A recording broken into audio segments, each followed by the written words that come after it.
Wala pang isang taon mula nang inirelease ni Samsung sa Philippine market ang kanilang Samsung Galaxy A14 5G. And this time naman sa buwan ng December 2023 ay may panibago na naman silang pasabog. Dahil inirelease na naman ni Samsung ang pinakabagong Samsung Galaxy A15 5G. At sa video ito ay ating tatalakayin kung ano nga ba ang nabago o na-upgrade sa phone na to pagdating sa kanyang design, specification, features, and price. At kung ikaw ay isa sa nagbabalak na bumili ng panibagong smartphone ngayong taon, baka isa na itong si Samsung Galaxy A15 5G sa hinahanap mo. Okay, unahin muna natin pag-usapan ang kanyang design. Pagdating sa design ng smartphone na to, ito ay naka-matte finish design dito sa likod, pero makinis yung texture niya. At kahit na naka-matte design ito, ay naiiwan o nagmamarka pa din ang fingerprint natin dito sa likod. Anyway, isa din sa kagandahan nito, pag natatapat natin ito sa ilaw or sa sinag ng araw, ay kumikinang ang kanyang back panel. Dahil dito sa kanyang prism pattern design. At isa din ito sa nagbibigay dagdag elegant design para sa smartphone na to. By the way, isingit ko lang din dito na pagdating nga pala sa kulay na available nito sa market, ito ay may dalawang kulay lamang. May kulay na black and blue at itong hawak naman natin ngayon ay ang kulay na blue. So sa mga naghahanap dyan ng ibang kulay ay sad to say but as of now, ay dalawang kulay lang talaga ang meron nito sa mga physical store. Now, pagdating naman sa material na ginamit nila dito sa kanyang frame, ito ay made in plastic. At sa nakikita din natin dito sa likod, ito ay may tatlong camera module na may kasamang LED flash na magagamit natin sa pag-take ng photo or video sa low light area. At sa nakikita din natin dito sa kanyang camera module ay nakaangat pa din ito. Kaya kailangan talaga natin ito ingatan o di kaya bumili na lang tayo ng protective case na kung saan ay kayang maprotektahan ang mga lente ng camera nito nang sa ganon hindi ito magagasgasan kung sakaling ilalapag man natin ito kung saan-saan.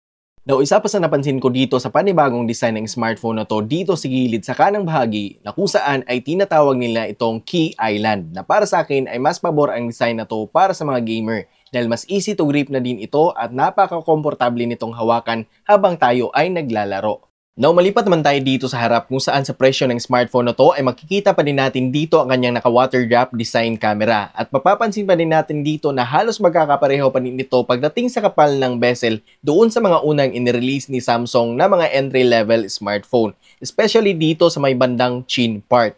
Ngunit pagdating naman dito sa side bezel ay sakto lang naman ang kapal ng bezel nito. Na pagdating naman sa material na ginamit nila dito sa kanyang screen, ito ay protektado ng Gorilla Glass kaya masisiguro talaga natin dito ang tibay ng screen nito. Kung sakaling ito ay aksidenteng mahulog o di kaya ilalagay man natin ito sa loob ng bag or sa bulsa natin ay hindi ito kaagad magagasgasan. Now, malipat naman tayo dito sa ilalim ng bahagi kung saan dito nakalagay ang kanyang 3.5mm audio jack, microphone, Type-C charging port, and single stereo speaker.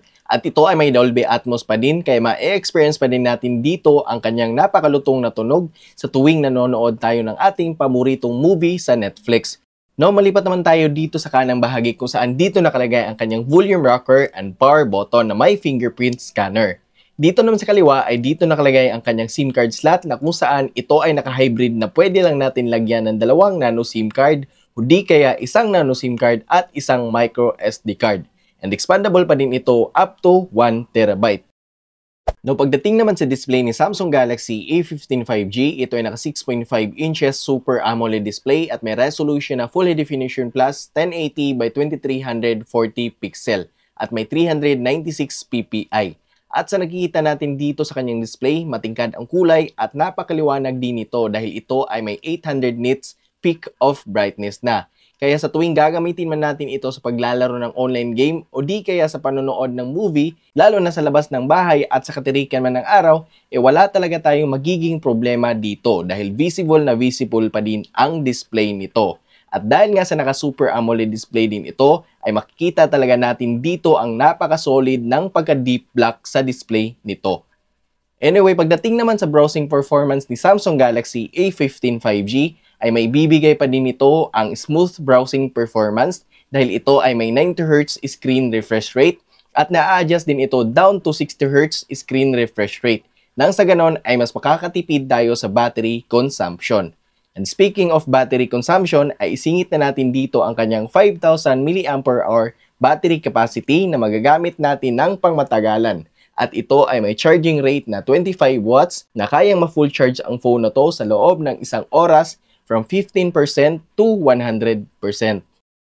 Pagdating naman sa camera ni Samsung Galaxy A15 5G, ito ay may 13 megapixel selfie camera dito sa harap at meron pa din itong wide angle selfie camera. Samantala dito naman sa likurang bahagi ng kanyang camera, ito ay may 50 megapixel main camera. 5 megapixel naman para sa ultra wide angle or ito yung nauuso ngayon na 0.5. At sa pangatlong lente naman ng camera nito ay naka 2 megapixel macro lens. At ito yung mga sample shots natin. At para sa akin, okay na okay naman ang makukuha natin dito. Matingkad ang kulay at kahit papano ay okay pa din at detalyado pa din naman ang mga nakuha natin na mga photo. No, pagdating naman sa video resolution ng phone na to ay kayang mag-record nito front and back camera ng standard 720 at 30 frames per second at maximum resolution naman na 1080 at 30 frames per second. At meron pa din itong video stabilization na kung saan ay mapapanatili pa din natin na hindi magalaw at good quality ang makuha natin na video. At kahit pa naglalakad tayo ay stable pa din naman ang kuha natin dito at para sa akin ay pwedeng-pwede ito gamitin as vlogging camera.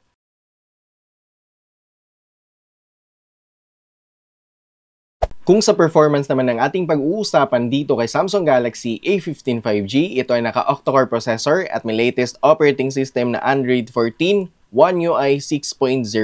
At alam naman natin kapag Samsung ay aasahan talaga natin na hindi talaga tayo bibigoin nito pagdating sa operating system update. Dahil kayang-kaya nito mag-update sa operating system up to 4 times at 5 years naman para sa security update. Kaya wala talaga tayong magiging problema kahit na 4 to 5 years man natin itong gagamitin.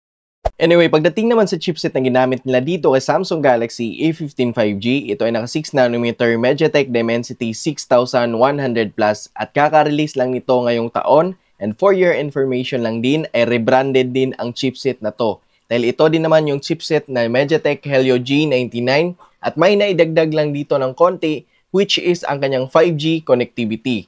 At para sa akin ay sakto lang naman ang chipset na to para dito sa kanyang presyo. At masasabi ko naman, okay naman siya in terms of performance lalo na kung ikaw ay social media user lamang and more on photography. Ngunit pagdating nga lang sa online game, especially kung ikaw ay isang hardcore gamer, ay huwag talaga tayong aasa na maibibigay ng chipset na to ang powerful performance na hinahanap natin dito. Dahil limitado lang talaga ang kayang ibigay ng chipset na to in terms of gaming performance. Siguro pagdating sa mga casual game ay okay naman itong gamitin. And now, last but not the least, pagdating naman sa presyo ni Samsung Galaxy A15 5G, ito ay nagkakalaga ng 10,990 pesos para sa variants na 4GB of RAM and 128GB memory. And 14,990 pesos naman para sa 8GB of RAM and 256GB of memory. And that's it. That's all for today mga ka-Android feel and see you on my next review.